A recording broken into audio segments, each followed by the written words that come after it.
Hello, hello, hello. Just sorting a couple of things out.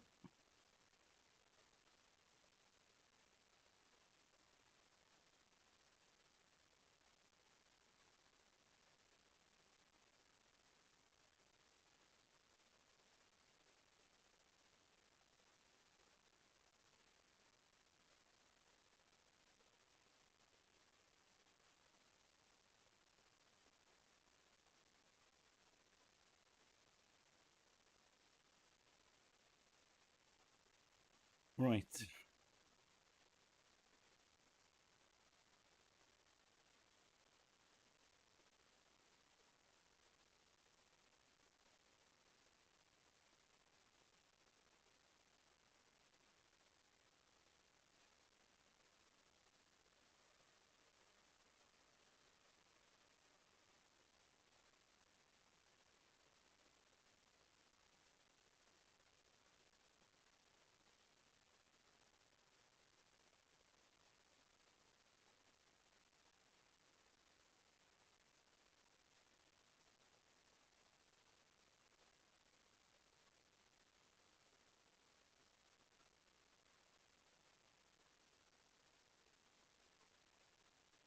Hello, hello, hello.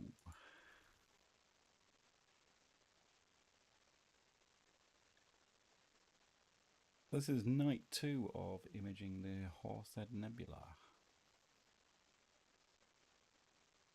And again, I'm live stacking it. So I'm live stacking it on top of the images I took the previous night. So I've got 13 images in HA so far.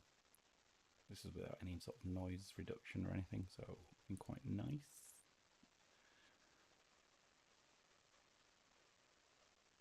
Trying something different on guiding tonight. Seems to be okay.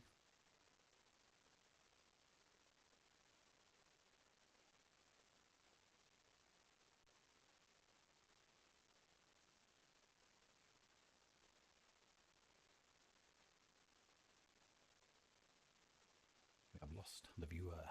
Lost.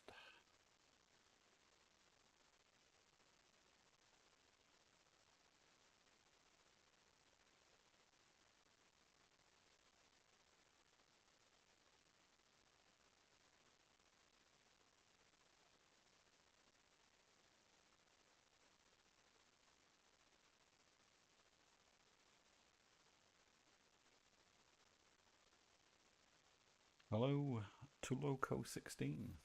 Thank you for joining.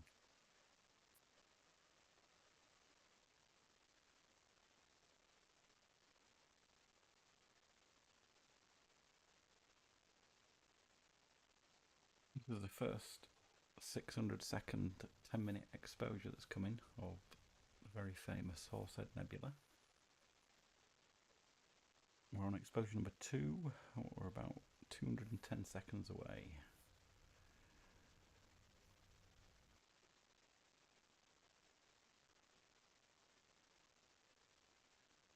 Live stacking it in PixInsight. I don't think I can make that any bigger, can I? Okay.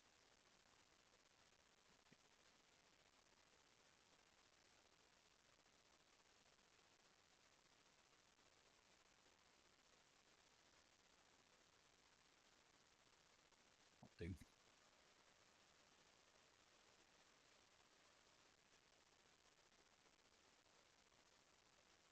What's disappointing is I've still not got my LRGB filters. So I'm only going to be able to image this in narrowband, and this is predominantly a HA LRGB target. But I'm going to try and combine what I can together.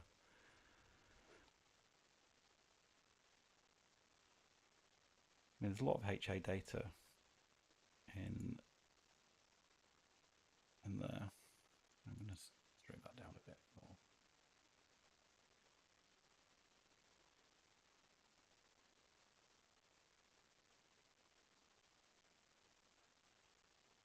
Stop fiddling now.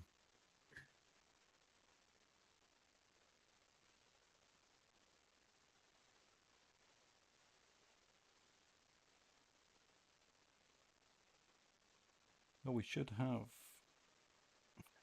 Oh no, we're 2 minutes away from image number 2. I'm hoping we stay clear.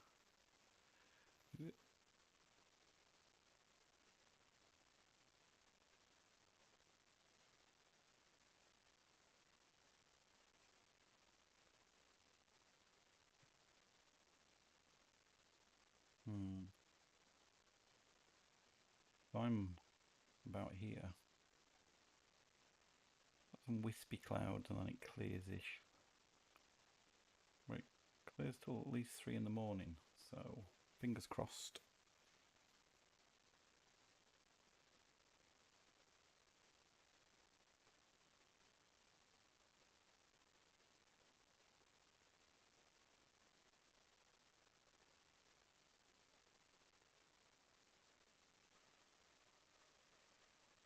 A bit happy with my guiding this evening. I am trying something else. I'm changed the guiding algorithm. I've put it on predictive PET because I found a few people who said, if you've got a Celestron CGX mount, try this. I was like, okay, I will certainly have a go at that. And it does seem to have improved things, although I still think there is something fundamentally wrong because I usually used to guide at 0.5 to 0.6 every night. I will get to the bottom of it. But, as you know, as long as there's stars around, that's what matters. Let's go into the corners. I haven't actually checked them tonight yet. Gone into autopilot mode. I'm just checking how round the stars are. Yeah, they're absolutely fine. Look at this guy here. Nice and round. Yeah, thanks to Luco. It's it's looking nice. I just wish I had some LRGB filters to bring it to life. It'd be interesting to see what I can get out of that. I don't know what the O3 and S2 channels will look like. I suspect there won't be a huge amount of data in those. It is very much a narrowband and broadband image target, sorry.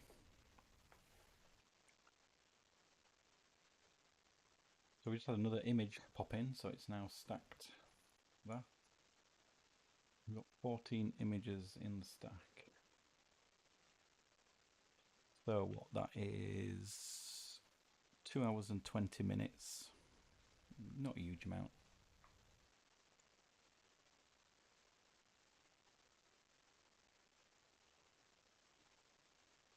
We are 34 minutes away from a Meridian Flip.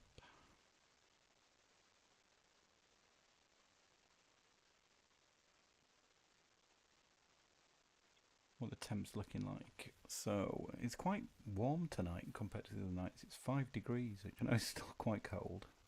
5 degrees C, but it's been down at sort of -2 and -1.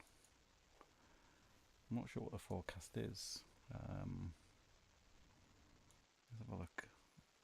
Humidity's been going up. Temperature's actually gone. Oh no, sorry, that's the red line. Started off at 8 degrees. That's nearly tropical in Yorkshire. 8 degrees when I started. So yeah, it's not too bad tonight.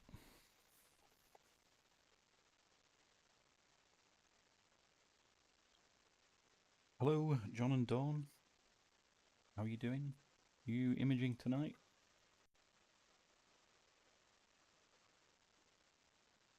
I can't remember exactly where you said you live, but there's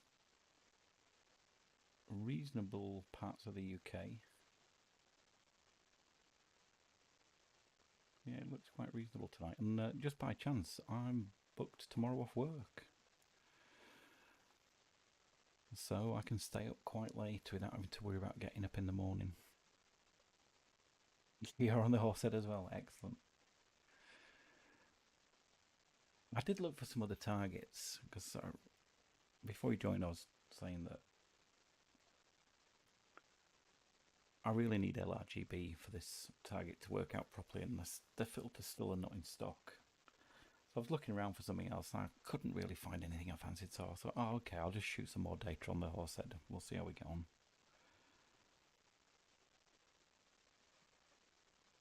Anthrac Records, you're shooting away at the moment. Hello from Belgium. Well, hello, and thank you for joining.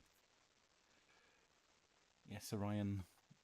Again, I tried to shoot Orion the last session in narrowband, which isn't the best idea in the world. It really is a LRGB target with a bit of HA.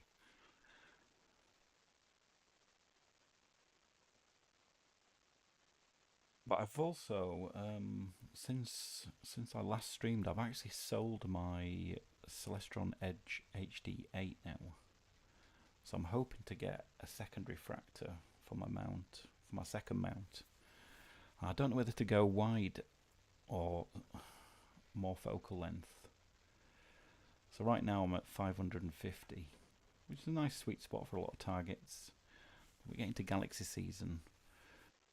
I don't want to go too high. I'm thinking something about maybe 800 to 900 mm, and then at the other end I'm thinking if I go wide field instead, maybe something around 3 to 350. I don't know yet. I'm undecided. I'm still looking nightly on my when I've got nothing to do. Start browsing things and adding things to baskets and changing my mind, going reading some reviews, watching some videos, and changing my mind again. So I'm in no rush at the moment. Setting one rig up on a night's a challenge in its own right. Even though I've got it down to a T, I can get it done in probably about 20 minutes. Setting two up and then tearing two down as well. I always hate tearing down. I wish I had the permanent setup, but I just don't. And my other half, she ain't going to let me put an observatory in the middle of the garden, unfortunately.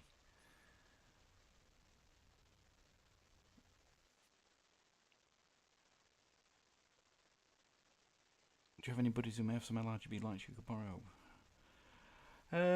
Yeah, but they'd have to be well, potentially within a decent size, or let me start that again. They'd have to be within the same sort of field of view.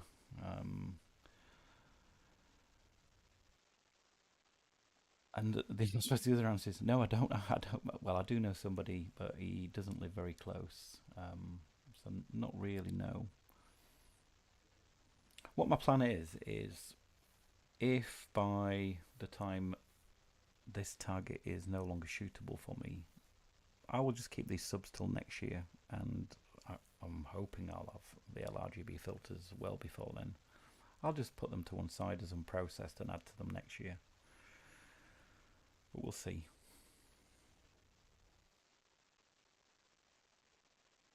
Yeah, I'm quite pleased with this guiding now. So the scene isn't all that great. And since I've tried this new predictive PEC algorithm in PhD 2, so I'm not actually done any PEC training on my mount, which is another thing I was fiddling around with the other night on my EQ6.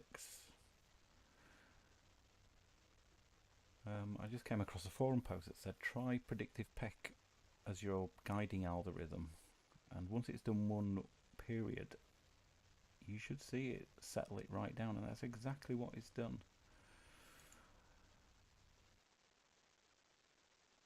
Yeah, so that period length it thinks now that's stayed the same from when I last looked. So it's worked that out, and I'm okay with that. I'm not going to obsess over the numbers, even though I look to be obsessing over the numbers.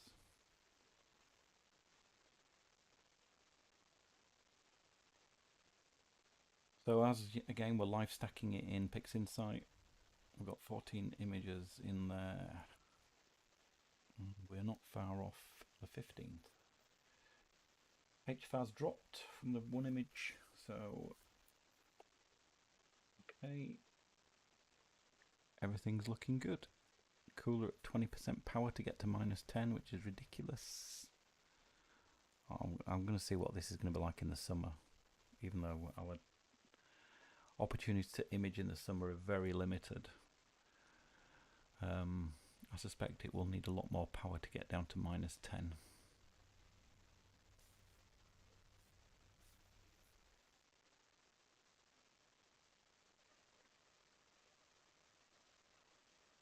So we are 22 minutes away from the Meridian and 27 minutes away from a Meridian Flip. Still the scary thing I do not like.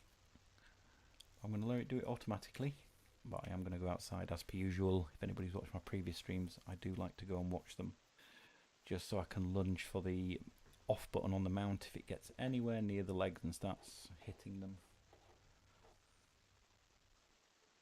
100 seconds away from this next exposure. So John, how much integration time have you got on the Horsehead now? I'm presuming you were doing it the same night I was imaging it as well, so you're adding to that.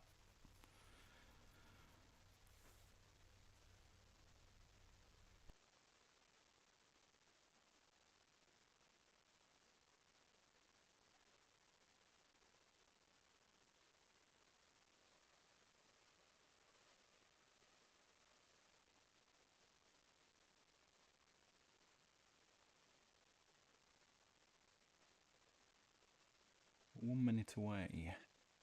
So I've got in my sequence, just a small sequence, which is going to take us up to what?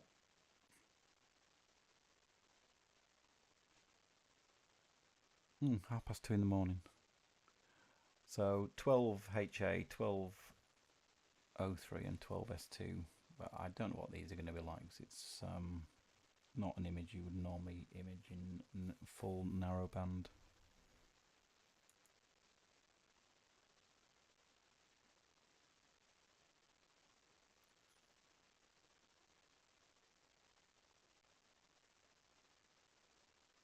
Oh, 15 seconds away.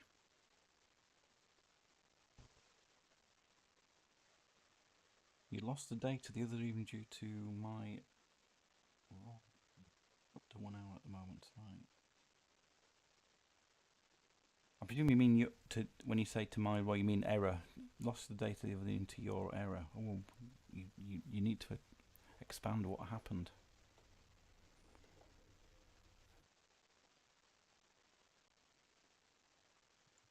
Image coming in, so this will be image 15 that it's going to be stacking.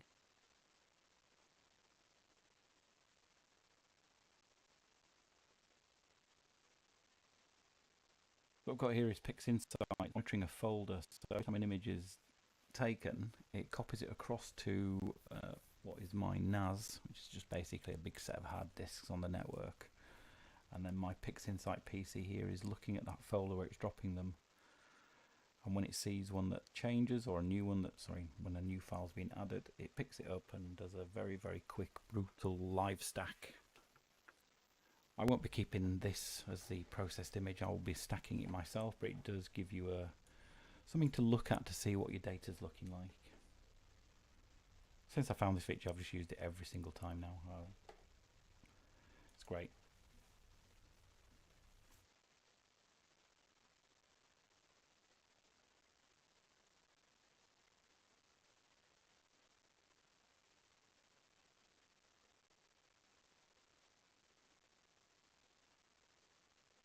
I don't expect to get many people joining us tonight. It's Thursday evening.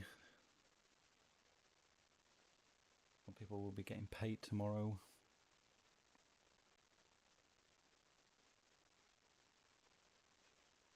Pressed the wrong button, transferring files, and lost them. Now copying them to 2 places.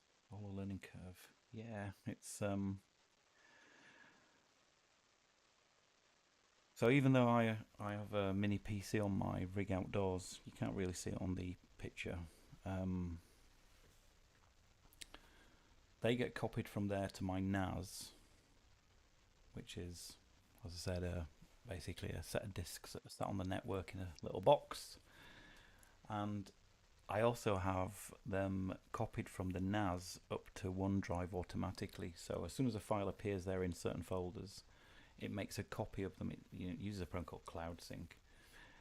It makes a copy into OneDrive as well. So I have a 2 terabyte tenancy in OneDrive. I use it to basically back up all my Astro images, whether they're the raw files, the process files. You learn the hard way when you lose data, especially when you spend so much time taking and preparing and taking images.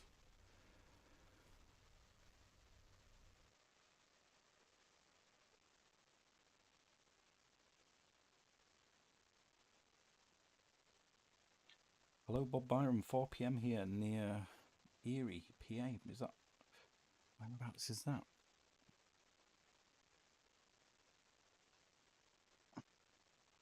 I did think it was Pennsylvania. I wasn't too sure. Hello, greetings.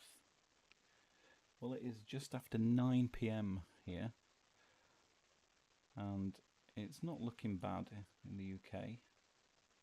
Certainly had a few bad nights. There's some high cloud cover there. 10 o'clock, isn't it? Clears off at 11ish. I'm around here somewhere, so should be good. We're meant to be getting some quite stormy weather tomorrow, but it's also showing us clear, but windy.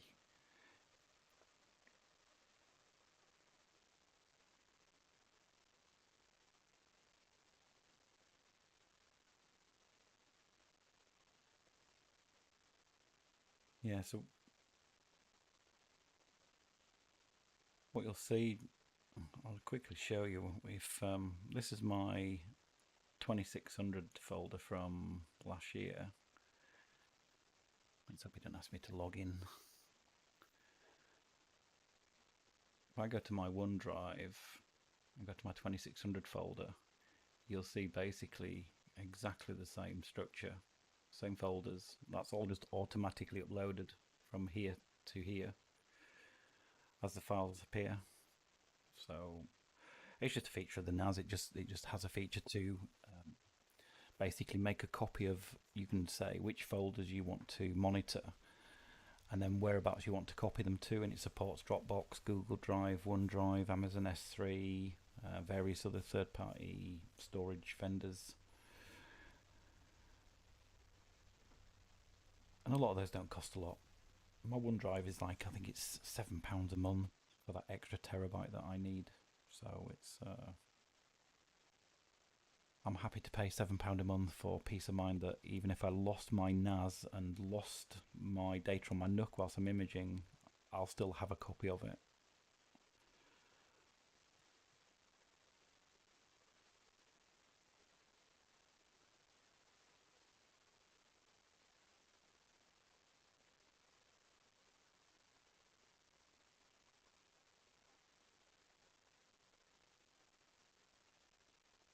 So this life stack's looking nice. I'm still drawn to this heat glow, I'm going to call it. It almost looks like there's heat clouds coming off this, which obviously there aren't, but that's what it looks like to me. My interpretation of it.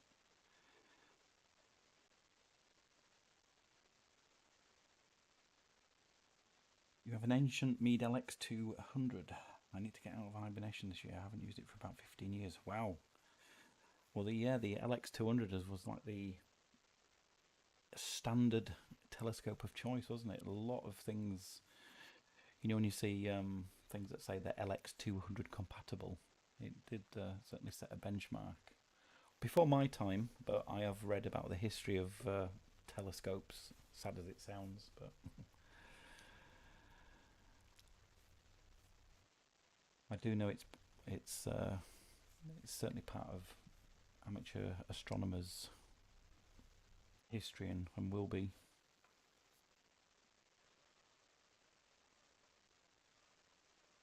So let's just quickly work this out. We've got 200 seconds left. Yeah, we'll get another image in before it wants to do pause for a flip.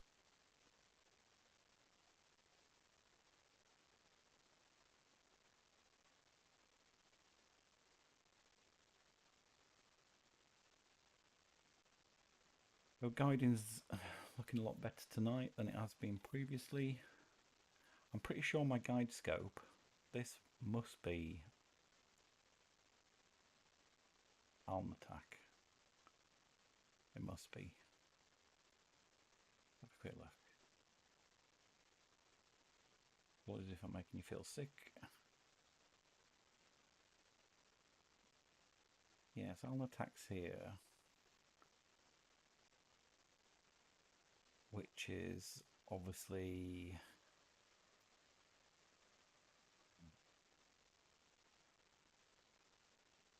I'm going to say this is Almatac in my guide scope view. not a good star for it to choose to guide on. I doubt it ever would. But.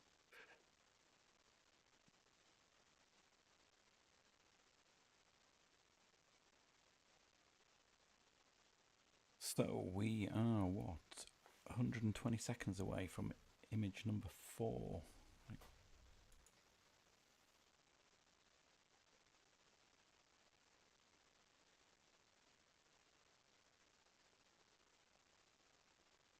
H phase dropped again. Oh, so that's...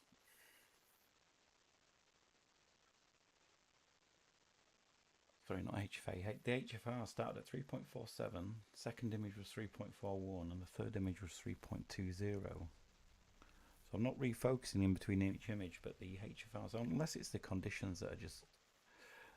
The atmosphere is getting better, because that would be the only explanation I can think of why the HFR would be getting better on the images.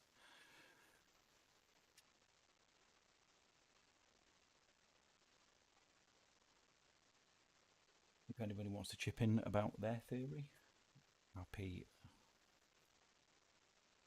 But it's normally the other way around. The HFR is normally either the same or creeping ever so slightly up. Well, for me it is. I never have it static across any image set. You might get 2 or 3 images on the trot where the HFR is measured the same, but usually it's fluctuating one way or the other. We should see what happens in 40 seconds when this next one comes in. I forgot there's a Aberration Inspector in Nina, which lets you look at the corners of the star of your image, so you can just quickly look at all 4 corners in one go. I always forget to use that. All looking good though, stars around, images in focus, lots of data, guiding's good.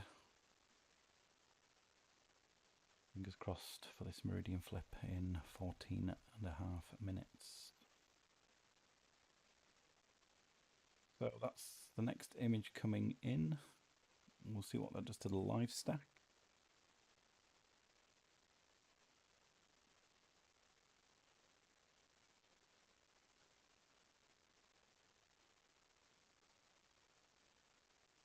So this is the live stack processing in the background. And we are done. Oh no, still going. This is the last message you get for each run.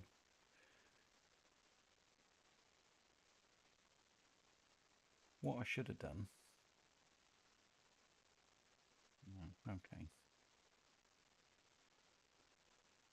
Should have done what I did the previous ones, which is to just have a single image and then the stacked image, so you can see the difference of what stacking does.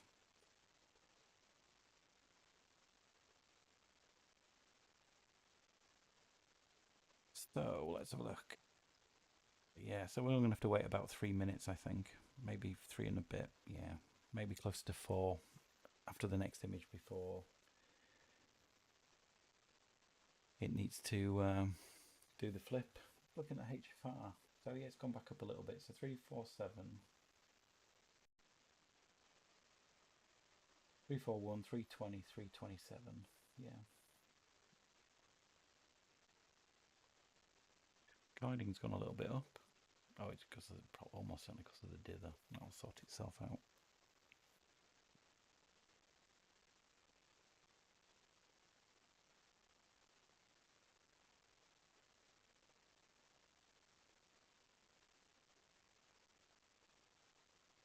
So Anzrak Records, that was your image of Orion, or your image session of Orion going. Is this night 1, night 2? Hello, Oxy Z. Welcome back. Thank you for coming again. I seem to have my little group of, a very small group of followers who come and watch me. I do appreciate it. I mean, I do enjoy watching people like Chuck when he's doing his live streaming, and Astro Forum. Often when he does a live session, I'll watch him. But it can be quite boring. And so I'm trying to think about things to interact with you guys about. Because watching this image appear and this image stack, there's only so much you can take of it. I'd normally be watching some TV and just keeping an eye on out of my left eye as to what's going on.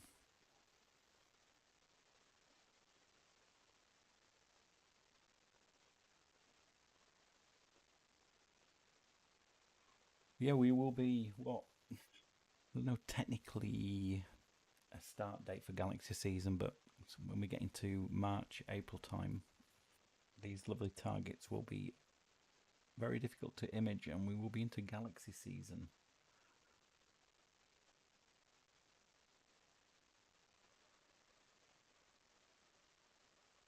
You received your EQ wedge from Skywatch today. The next month we'll get the AZ GTI. So, do you think it's worth waiting, Oxyz, for the new Star Adventurer? Obviously, I don't know what your budget is. Where did I see it today?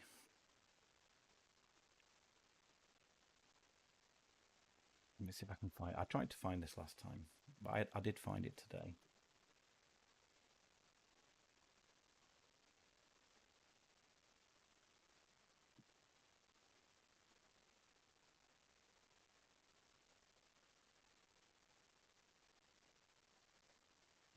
I can't find it. I thought it was in my history.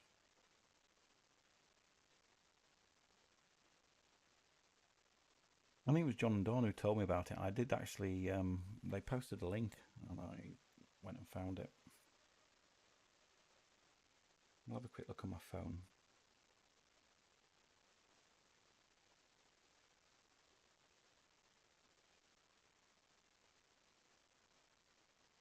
It does look a really nice little mount.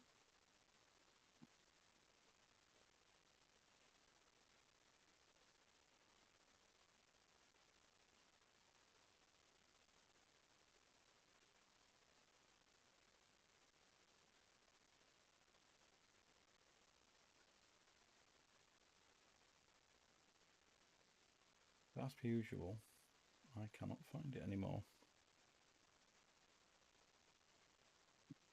I think it was showing it because it was on a German site. Yeah, I think it was about €550, but it has go-to, which obviously the AZ GTI does, but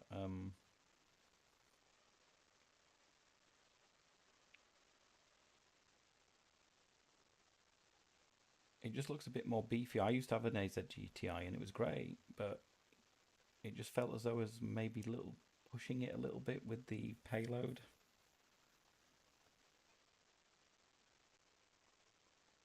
In fact, I know where I found the link. I'll just go find it. I know exactly where the link is.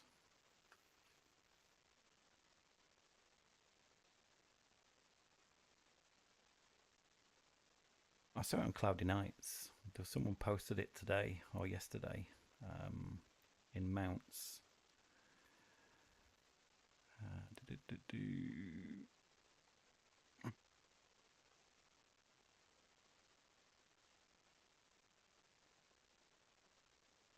There it is. And there was a link in here.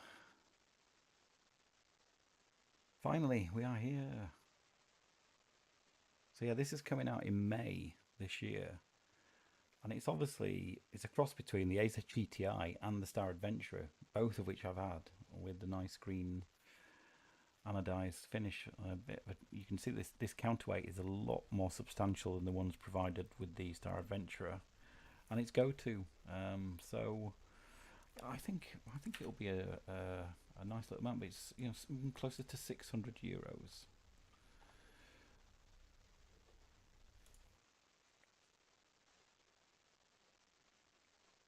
So if you want to check that, it's telescope-austria.at, or if you just go to Cloudy Nights and go into the mountains section, there's someone called just basically saying Star Adventure GTI.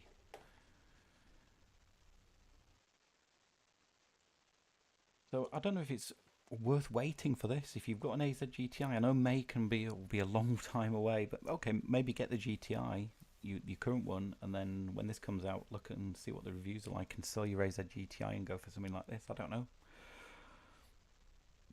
I'm tempted myself because I still like to throw a camera lens onto my 2600, and I think this would be great for something like that.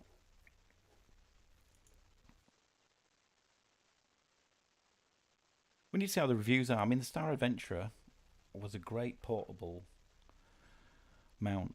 The problem is, for a beginner, is it didn't have a go-to with it. So I can remember I struggled finding objects, especially at any sort of wide field. It was okay because you could basically, give or take a few minutes, you'd get into a reasonable thing. But I had a 600mm lens on it, and I can remember trying to find Andromeda for about an hour.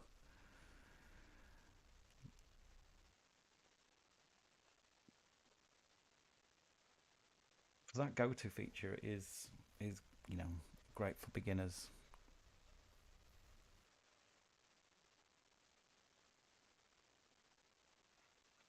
Jack, well, one of your local Astro shops, so you must be in Austria.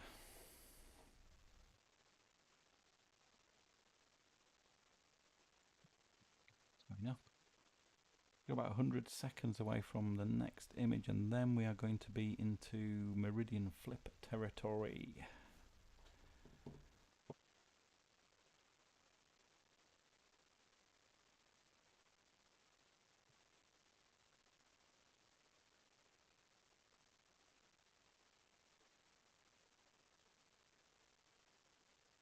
At which point I will be disappearing for 30 seconds to make sure it goes okay.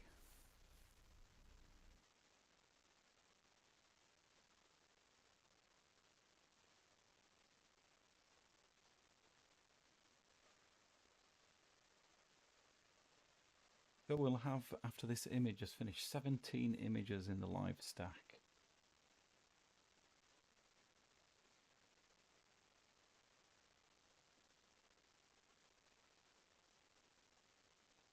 This is just the HA channel.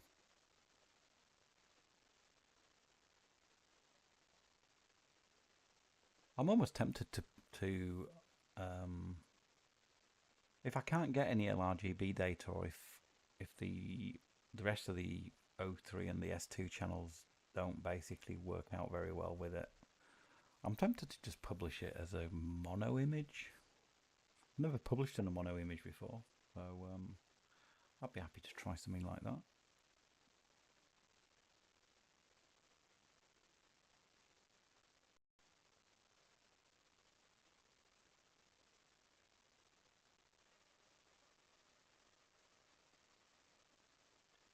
So on your DSLR, you 3D printed a mount to go on the hot shoe, and then mounted a 50mm round guide. It makes it finding things a lot easier. Yeah, yes. I tried various things, but I just, well,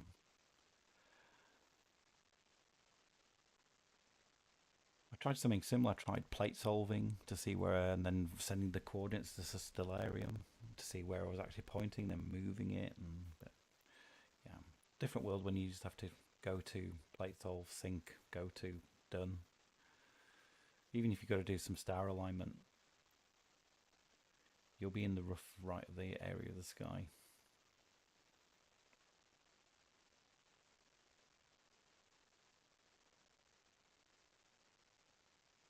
So if anybody's new here, any beginners, this is what is called a Meridian Flip. So if you look on my bottom right of the stream, you'll see that the telescope on the right is going downwards and the counterweights on the left are going upwards.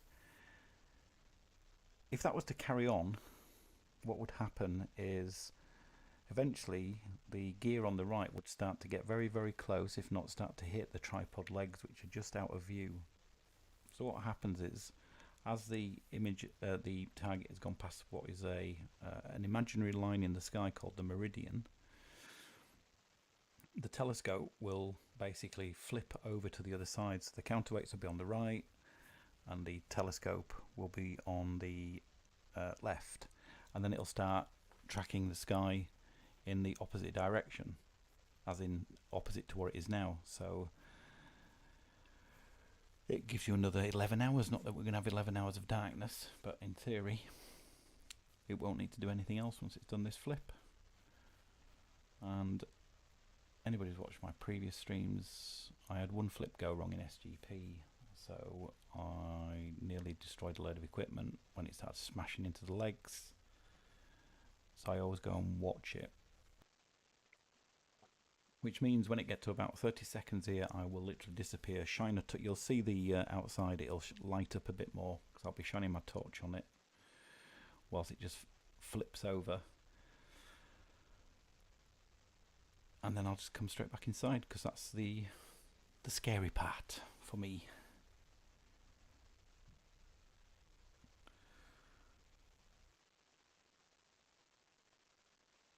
And then we're going to be doing a refocus, which is lucky because I'd also set it to refocus every 60 minutes, which we've just gone past in terms of exposure time. H5 crept back up on that last image, 3.45.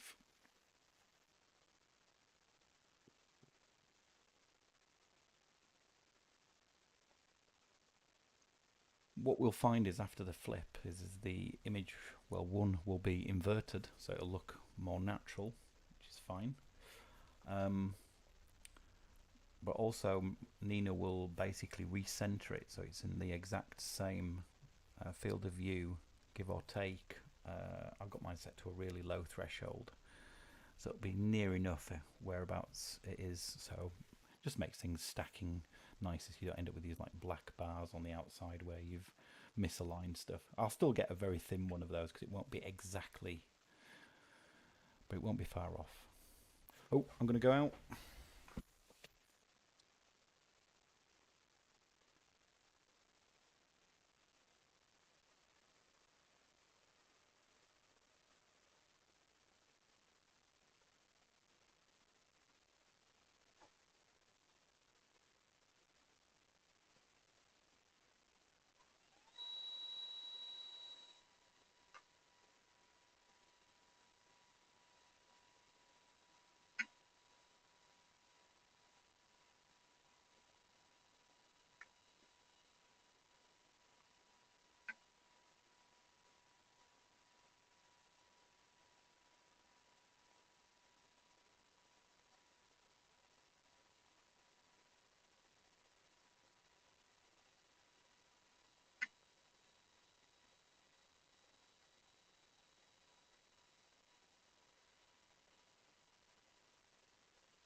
There we go. Hopefully you saw that. I can still see myself on the image.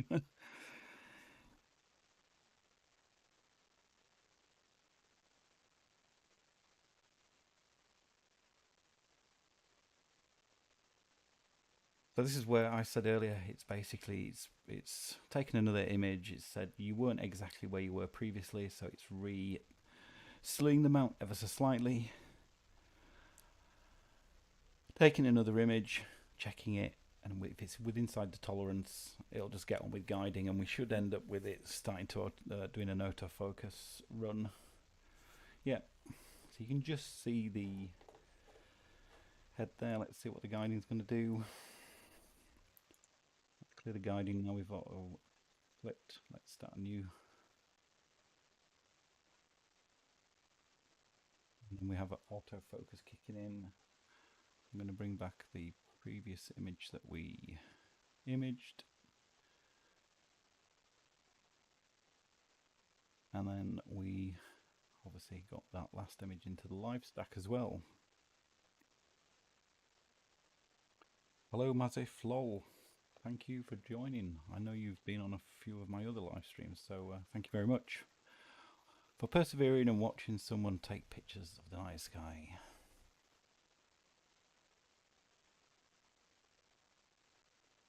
Do you recheck your focus and alignment after the flip?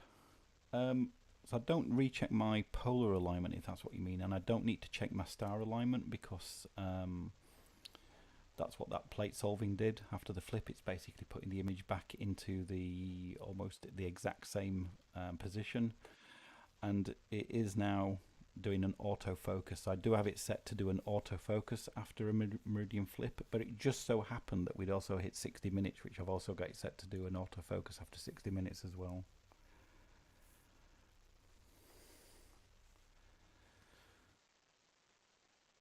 Good to know, John. You've done your flip as well. Yes, you're imaging the same target, so give or take a few, probably 15, 20 seconds, you'll have crossed the meridian at, let's have a think, you're further south than me, so you probably crossed the meridian before me ever so slightly, only by seconds.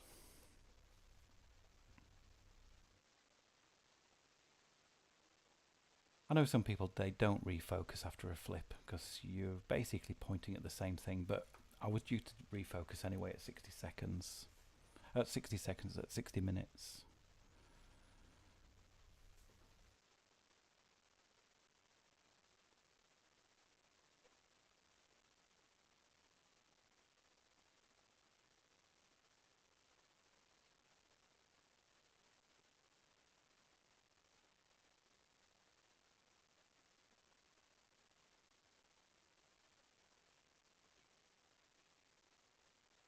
It's probably a good idea, Oxy um,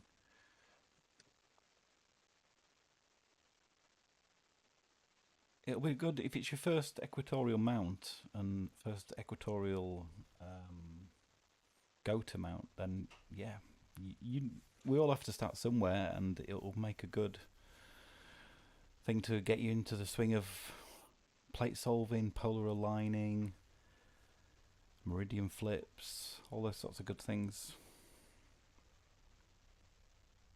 Hey, Ollie's Astro, thanks for joining. How's it doing down under?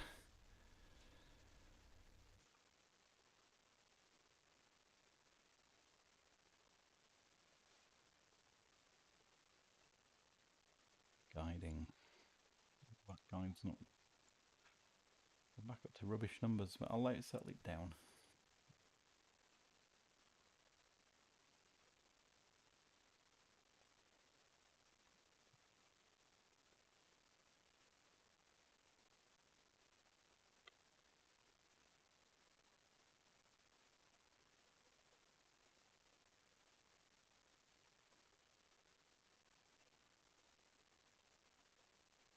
It's still quite warm, 4.8 degrees.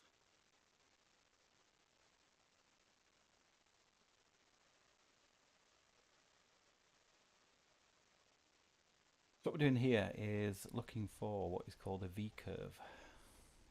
So the focus has started off here, brought the draw tube in, took another image, and this number represents the HFR, and it's basically looking to where the lowest HFR, which is this number down the left hand side, the lower the HFR, the sharper or more in focus the image is.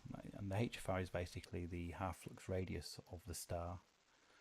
And it basically looks at all, I won't say all the stars, a percentage of the stars in the image, and then will take a mean average of them to work out.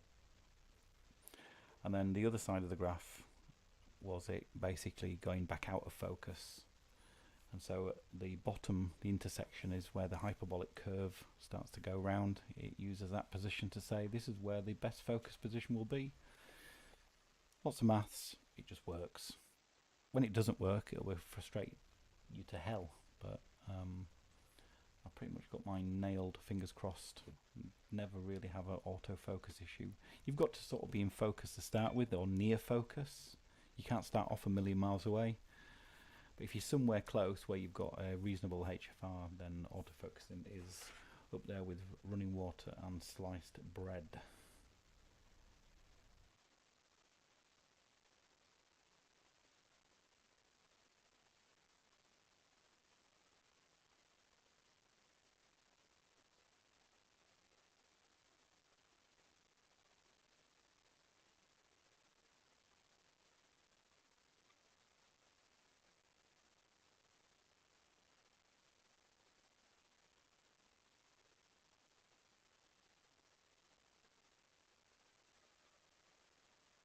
So we are, what, one image away from an hour on HA.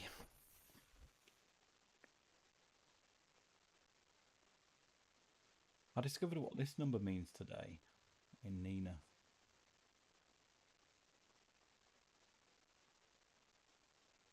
Trying to remember what it was. So that's basically saying that 322 um, stars are basically at their maximum brightness in terms of this 65534 in theory is the whitest white that will be on this image, and 322 of these are hitting that. Now 322 is not a lot, but it could mean that I'm actually imaging too long tonight. One thing I was going to try earlier but I didn't get a chance is there's a feature in SharpCap to basically, if you point it at an area of the sky that you want to image and let it run for 10 minutes, it'll work out the optimal exposure for you for that evening based on the seeing conditions. It's a feature that's in the new version of Nina on version 2 when it comes out of beta as well. There's a plugin for it as well that does the same thing. So I was going to try that tonight, but I forgot. But I'm happy just to image at 10 minutes at the moment.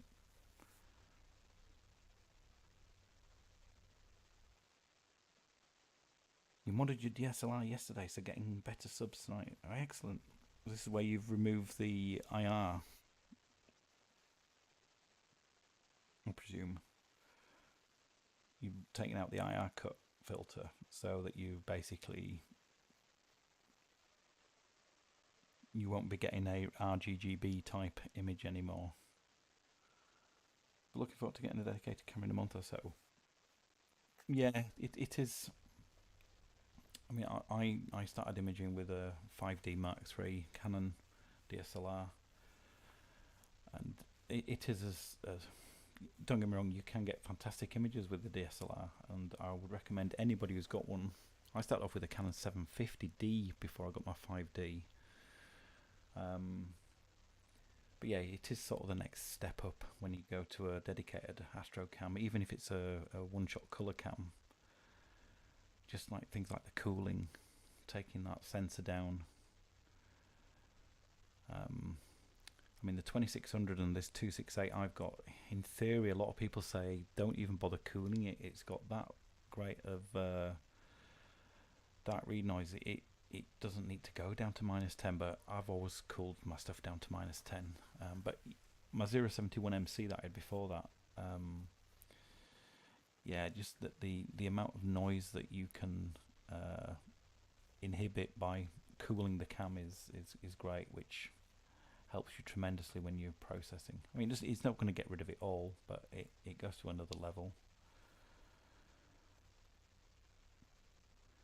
Looking at Z0535, do you mean the 533 and maybe the 294? Not sure yet.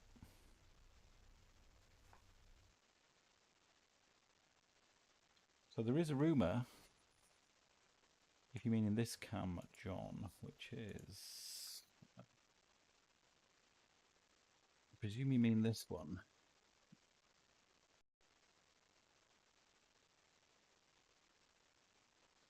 Well, there is a rumour. This is a very well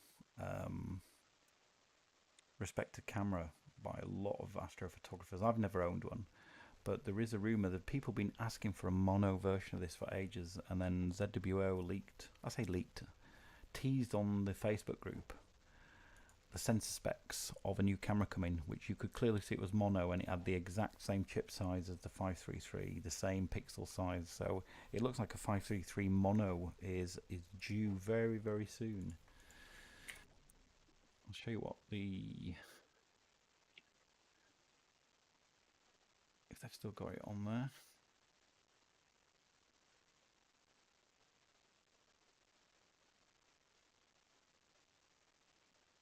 There's that much activity on here, it's disappeared. Probably scroll down for ages, but yeah, they're teasing a new 533. But if you're not going to go mono, then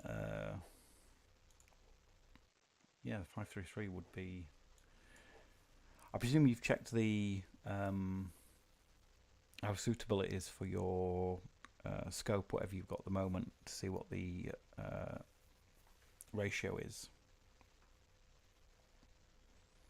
So make sure if you're undersampling or oversampling or somewhere in the middle. Hello, Lubo.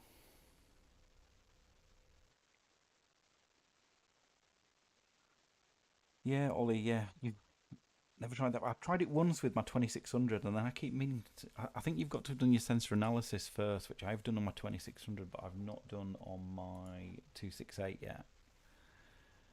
So that's probably why I didn't do it tonight. I think you've got to have done the sensor analysis. Doesn't take long to do that. It's just a case of you've got to take your sensor off and stick it on a light pad of some description. Weight and cooling are the big advantages with a dedicated camera. Yes. Yep, cooling definitely, and the weight. Yeah, they will. Well, certainly my 2600 weighs less than my 5D Mark III because a full frame DSLR is quite a heavy little beast.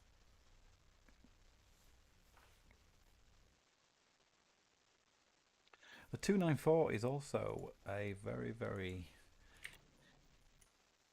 good camera, but it's a lot more expensive. But that's with a kit.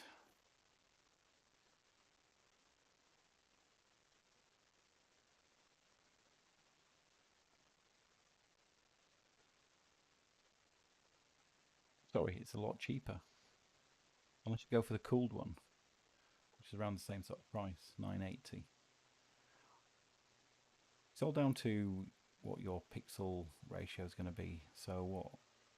I'm presuming you've used the CCD suitability calculator that First Light got. Is it First Light that do it? Yeah, it's on there. Even though it's not branded by them, it's honed by them. This site that do the calculations.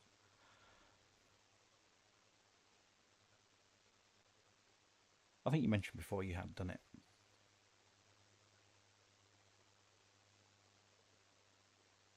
So we are 60 seconds away from image number 7. Meridian Flip done, cooler power at 18. We'll see what the HFR is of this image after it refocused. And we are live stacking the HA channel. So we've got 17 images. This will be image number 18. And it will be the other way round.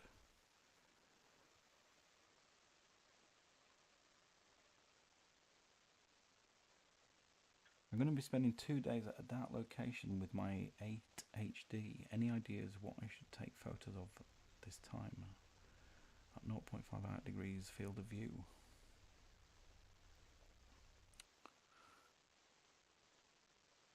What camera are you using, Lubo? Is that a full frame camera or a crop sensor camera? So one thing you can do is in Stellarium, I still have my Edge HD. Or have I removed it? I've removed it. You can define your Edge HD parameters, such as 2032 millimeters focal length, and you can basically feed your camera sensor size in there and see what fits in the field of view. So if I go to my ESPRIT 100, you'll see that when I go to where we are right now, it pretty much matches exactly what we're seeing. I use this all the time to work out what's going to be in a good shot in terms of framing. Because if you go to something like, I don't know, Horsehead Nebula is probably a bad example. You can get some really small things in the night sky that at 500mm, which is what I'm at currently. So things like the Aberration Nebula are fairly small, but with the dust clouds it does make it worthwhile. I suppose there's a small nebula here which would be absolutely tiny in my field of view.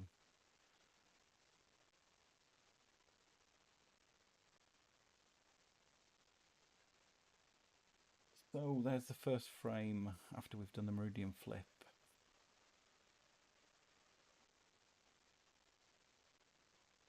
to say that looked slightly... Bring in one of the other ones, which is going to be upside down. I think we might have had some clouds roll over here. Maybe not.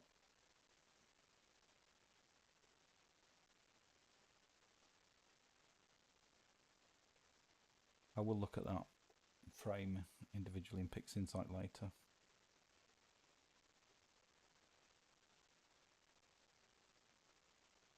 If you looked at Telescopius and Heart Nebula, I would need 16 frames to fit it all. Yes, you're going to have to... that's the problem with the sort of 2000mm focal range upwards, is that to get some of the classic nebula in there, you're going to have to do some kind of mosaic, because you're going to be so zoomed into a lot of it. But on the flip side, you've got some very distant targets. I don't know where you are in the world, but let me... I go onto here, and I'll just quickly add Edge HD 8, 2032, and its diameter is 203mm. Leap it onto that. Look how suddenly how that nebula is now fantastically in that field of view with the Edge HD.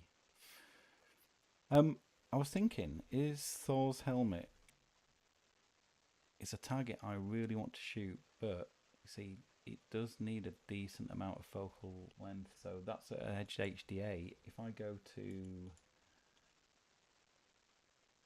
my ESPRIT 100, look how small it is in the middle of that frame. Maybe Thor's helmet fills the frame really nicely, but I don't know where you are in the world is in terms of where that's going to be. It's quite low in the southwest for me, and doesn't rise very high, so you'd need quite a decent view of the southwest, I think.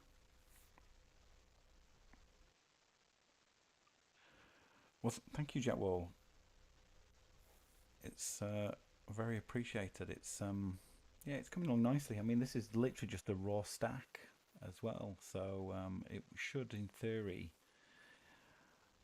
if I can get my LRGB filters in time before the Horsehead disappears for the year, I do want to get it in normal narrowband, because this isn't traditionally imaged all in narrowband. It's normally imaged in a usually HALRGB, but I have seen some people do it in SHO, get some funky colours.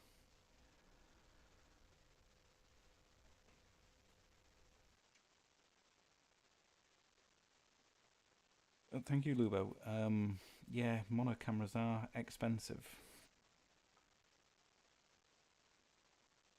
Well, don't get me wrong. All the new ones that are coming out, they're forcing the prices of things like the 1600, the classic ZBO 1600, which I know a lot of people saw as like the a camera of choice for many years, even though it had some bad amp glow, which can be calibrated out.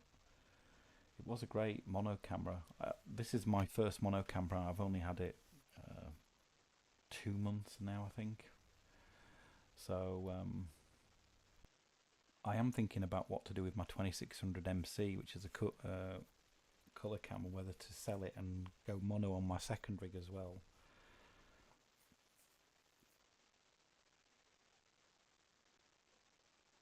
You started on M1 last weekend, just too small. I thought at 450mm. Yeah, so M1 is... That's M13. Yeah. So even at... That's at 2032mm. It's... So that on my current scope outside would be that small in the field of view with a 268M. And obviously you can crop in a lot, but you start to lose resolution when you start cropping in.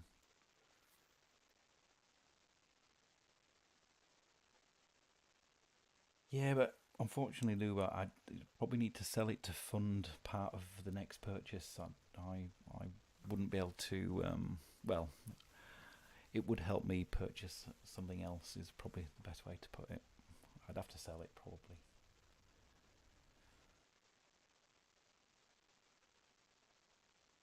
If I'd have got a ZWO 2600 mm instead of my 26A M, I could have just interchanged them with the ESPRIT, but because they've got completely different fixing systems, and then in theory I could have used the 2600 MC as almost like an LRGB and used it for the color side, but I haven't, and I don't want to.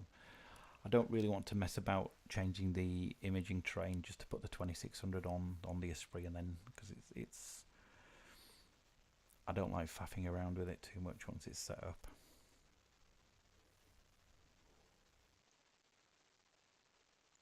Not checked in on guiding for a while, so we're back down at 0.91. I'll be okay with that. What you'll notice is it's about every 10 minutes I sort of just do a check. Call me old fashioned, but I just double check everything. So cooler power 19%.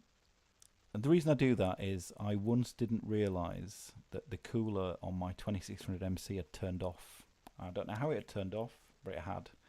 And basically the chip had warmed back up to something like 20 degrees. And I didn't notice straight away. And then when I looked at the subs afterwards, when I saw that the temperature had changed, because it basically did the rest of the night uncooled, you could clearly see there was a lot more noise in the uncooled images. So what I do now is I just check periodically every 10-15 minutes. Cooler power still on, chip temperature still at -10. I will be checking when the Meridian Flip's due. I don't need to do that now. I check the temperature and the dew point. So the temperature is currently 4 degrees, the dew point's 2. I have a quick look usually at my Pegasus Astro Pocket Power Box. The dew heaters are on. They're at 157, so they're on automatically. So it's just adjusting the temps on those as to what it thinks. And then I keep just an eye on the HFR, which has gone up since we've done the Meridian Flip and started taking images. So we're on 3.67, more than acceptable from what I'm expecting.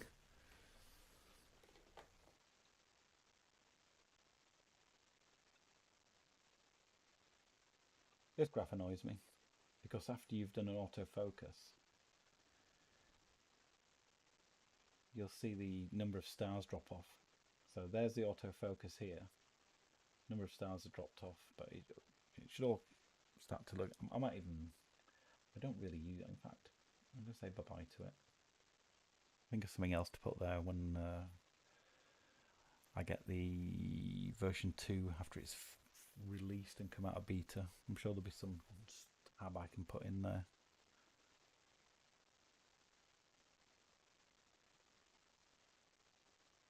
I have had a small problem with my Sesta Sensor focuser as well.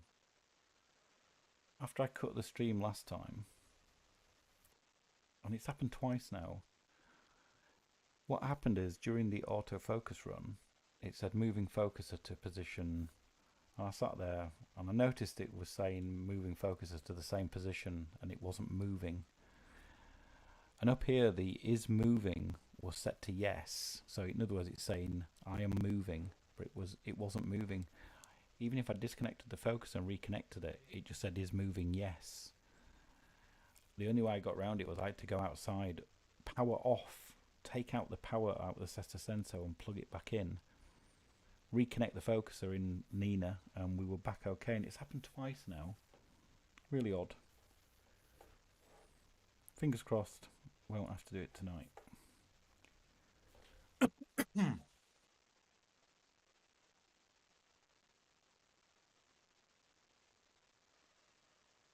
Do you know if Nina has any triggers to warn on if the example cooler disabled? It does if you start an imaging session. with a cooled camera. So it knows that the camera is capable of being cooled, and if you start an imaging session with the camera not cooled, it will literally warn you and say something along the lines of, do you want to continue with the sequence as you have not cooled the camera yet? But you'll notice that in the sequence options there are in version 2 there are options to cool the camera which you don't have in here. So right now I cool it manually, but in version 2 it will be a lot harder to miss, plus it will still warn you if you haven't cooled the camera as well. If the cooler turns off, I don't think it will tell you anything. With the S7, I don't need to worry much about the Meridian Flip or something goes wrong, so I usually go to bed. But then that means without autofocusing, things get out of focus through the night. Well, yeah, but the issue is, Lubo, is that SGP does a Meridian Flip, but something got upset and got confused. So it did the flip and then carried on moving the mount round towards the legs. And I've seen other people, Nina, SGP, APT, ASIA, they all can do Meridian Flips, but if something goes wrong, and it appeared to be after the first plate solve, after the flip, where it got things a little bit upset.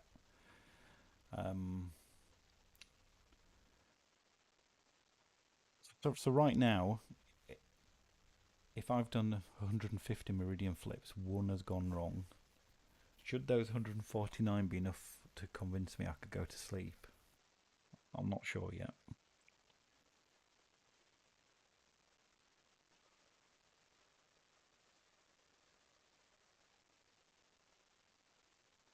We do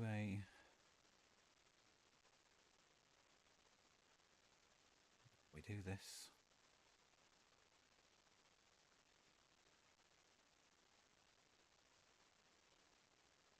I was going to try and put a poll in the chat for all 7 of us to say, do we trust a Meridian Flip whilst we're asleep?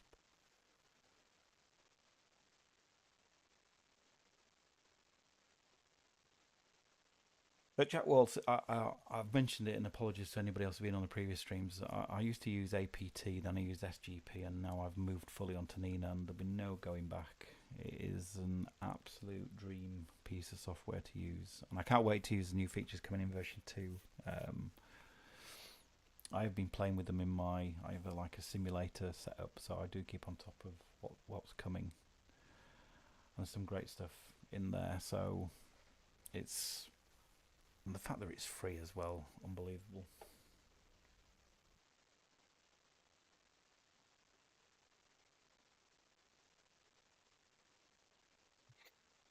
You trust yours, cannot guarantee mine. Fair enough.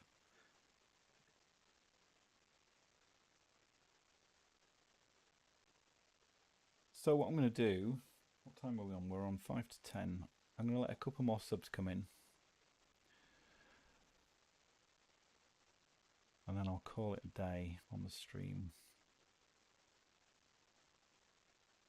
Cannot sleep if the scope is all alone. No, me neither. I think I might have said previously, it was last year sometime, I'd set an imaging run off, we'd gone past the Meridian Flip, and I was watching TV laid down. So the room I'm in now is effectively my man cave. So I have a TV and a couch and things, and I laid down and I fell asleep. Next thing I know, it's 3:30 in the morning. Everything was fine, but yeah, I just fell asleep by accident. So where I live, there's very little chance someone would actually come into the back garden to steal anything. So I live in a very, very small village in North Yorkshire. We're out of the way. Someone would have to have come specifically to my house to want to steal things from us. So the chance of someone literally stumbling across us is very, very slim. So I don't have to worry about that. Here in the UK, we don't have any real wild animals to worry about. I do worry occasionally about rain. So we do have very temperamental weather in the UK, and it can literally be no forecast of rain for the next day, and then within 50 minutes it could be raining. So that does worry me slightly. I'm just looking on the cloud cover map, and we do actually have clouds right now, and I can tell from this guiding image there is some high clouds, and that is mapped by the weather radar map as well. I've just looked at. Yeah, you can actually just see them. So these images won't be the best that are coming in right now, but they look as though they're due to clear. I haven't checked the UK cloud cover forecast. This is normally, yeah. So what time are we on? We're on 10 o'clock. So this is, I'm about here.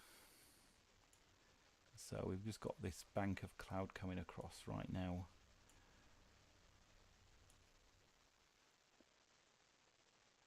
It's cleared almost by 1-2 o'clock, so it's not the best conditions rolling in, but we'll see what the signal looks like. I can tell from this guide camera here the guiding's gone up as well.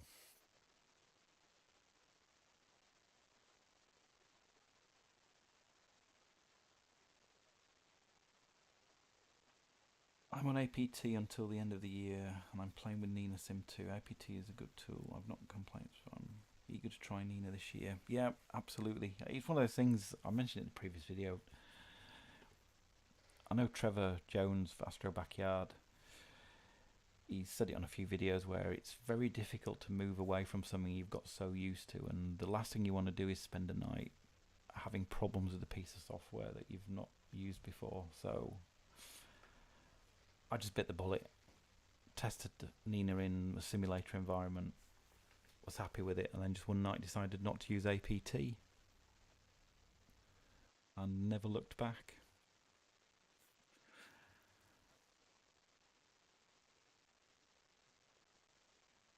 I would guess you could maybe set up an alarm for after the flips should take place. You can visually check it's flipped. Yeah, or just before. As I say, I like to check that it goes okay. So absolutely, you could do that. Yeah. You're from Chesterfield in Derbyshire, probably not too far from you. Yeah, Chesterfield's probably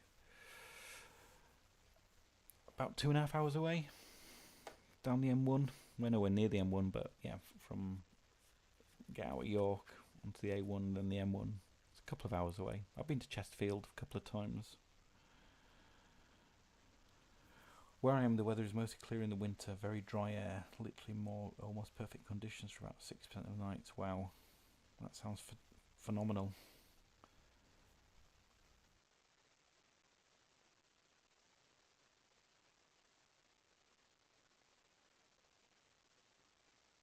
We'll see what this next sub looks like. So we're at 50 seconds away from it coming in.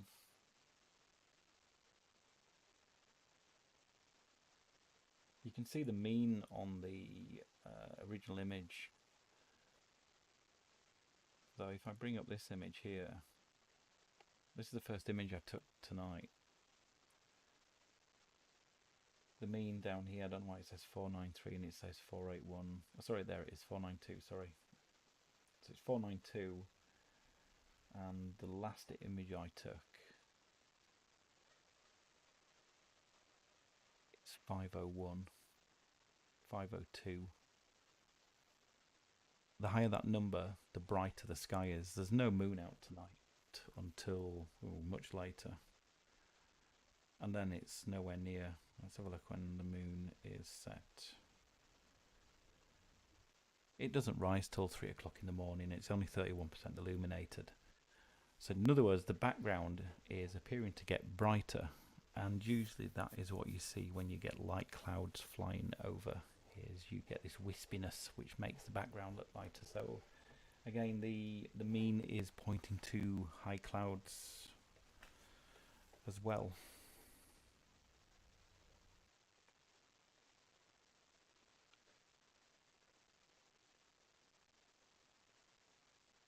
So we have just had another image.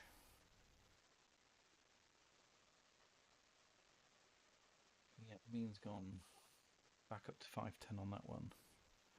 But let's have a look at the live stack.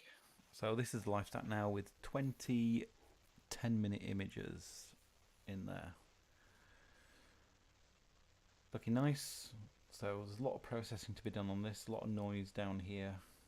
This will come out quite nicely. You'll notice I'm dithering every frame, so I will probably calibrate it with dark. So I've got a very small dark library, although the dark read noise on this camera is phenomenal. So in theory, you could get away with no calibration of the dark.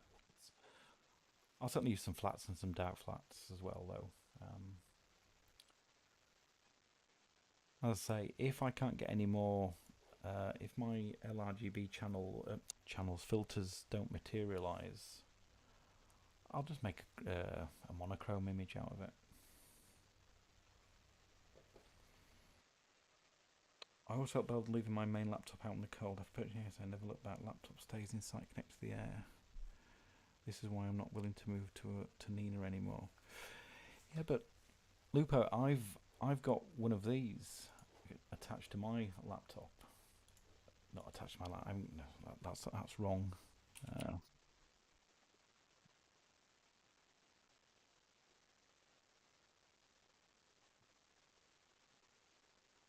I could argue that's no different to an ASI Air in terms of I don't have a laptop outside. I've literally got one of those on my Dovetail running Windows, and I'm just remote controlling it from indoors. So there's no laptop outside as such.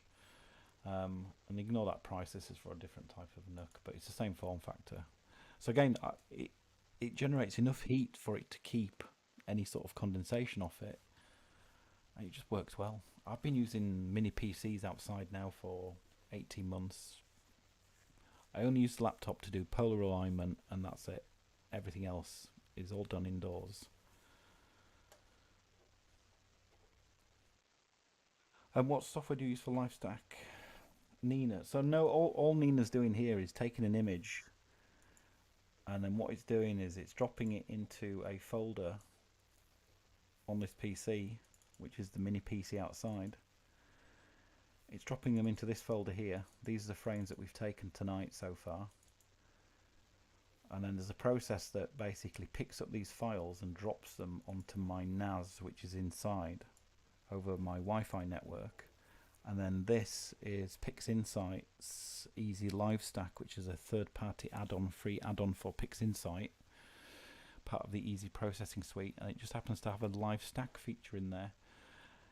In Nina version 2, there is some other native integration with PixInsight that will do this for you without needing Easy Live Stack. I hope that it makes sense and explains it.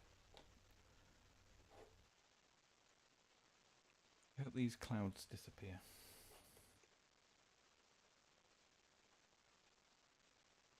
So one thing I also do is this now and again.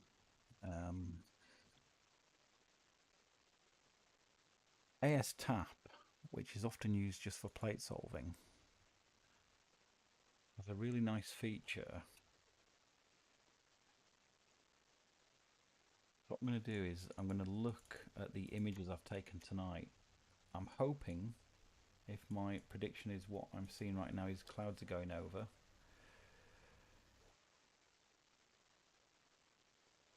if I analyze these images, this 8th image taken tonight, this is the right folder I've picked up in it, 27th of the 1st, yeah, 2150, yeah. This should be the worst image according to ASTAP. Let's see what it does. It'll work it out. Bloody hell, it thinks it's right, okay. Forget anything you just saw then. Forget anything you just saw then. I'll have to. It basically said my last image was my best image, and I don't know why.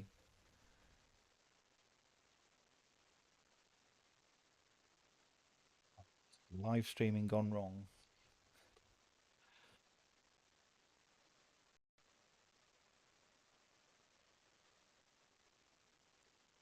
Can't afford PixInsight. Yeah, it's PixInsight, and it is expensive, but you only pay for it once, and um, it takes a little bit of learning. But there's lots of material out there, both to read and there are books, and you've also got lots of YouTube videos. Um, it's an incredibly powerful tool, and there's so many things I've still yet to uncover about what it can do. I see videos and think, oh wow, that's a really clever way of doing that. I do it this way, and I always want to try new techniques to see if I can improve my processing, because I have quite a standard workflow, but I'm always looking to improve it.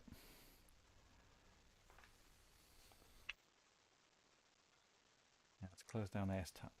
Nothing to see here. That never happened.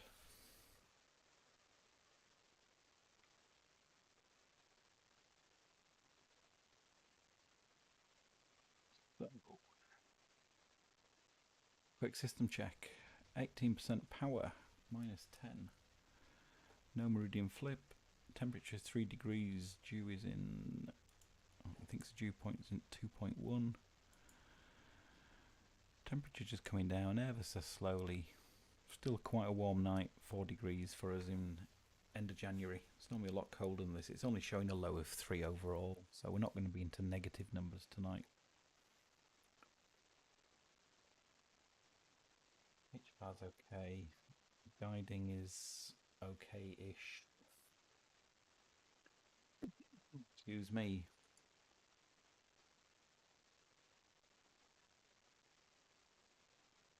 Let's solve that. Apologies. This is the Aberration Inspector in Nina, so I can see how round the stars are. In the corners, I need a drink.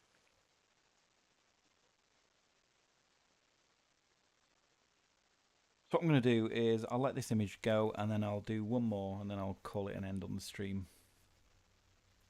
We've been going about an hour and a half, I think, at this point. I'm just going to get a drink of water.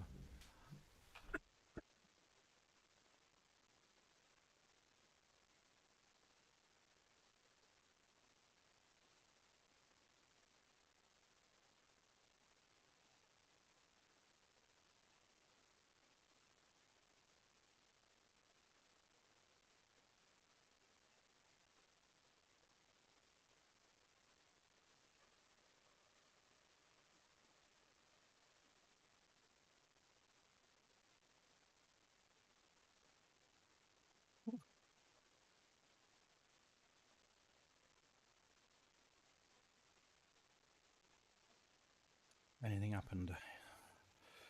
Lighting's going through the roof. Stay through the roof. It's okay.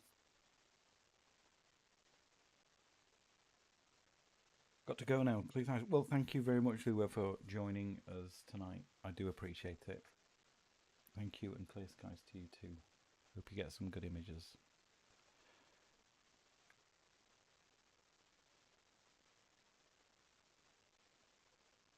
I'm going to check that map again.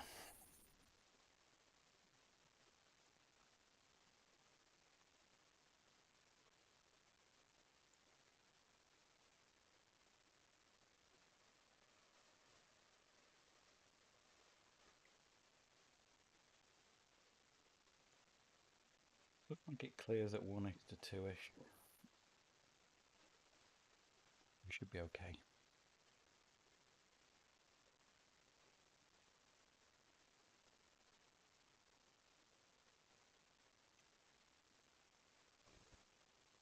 There's not much else to say. In fact, what I'm going to do, I'm going to thank you all.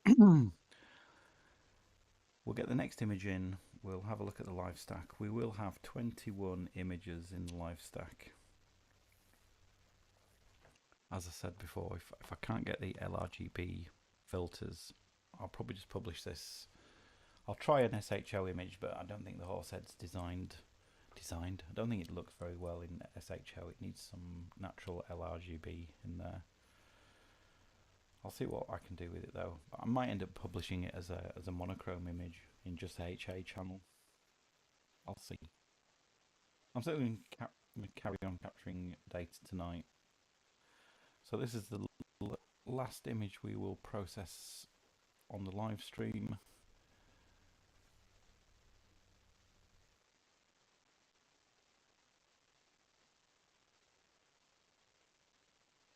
We have in the Eastern Netherlands for over 6 weeks now, sun. Okay, I think that's it done in terms of live stacking. So yeah, that's what 21 images live stacked in easy live stack looks like of the Horsehead Nebula. A lot of data there. There's the Flame Nebula here.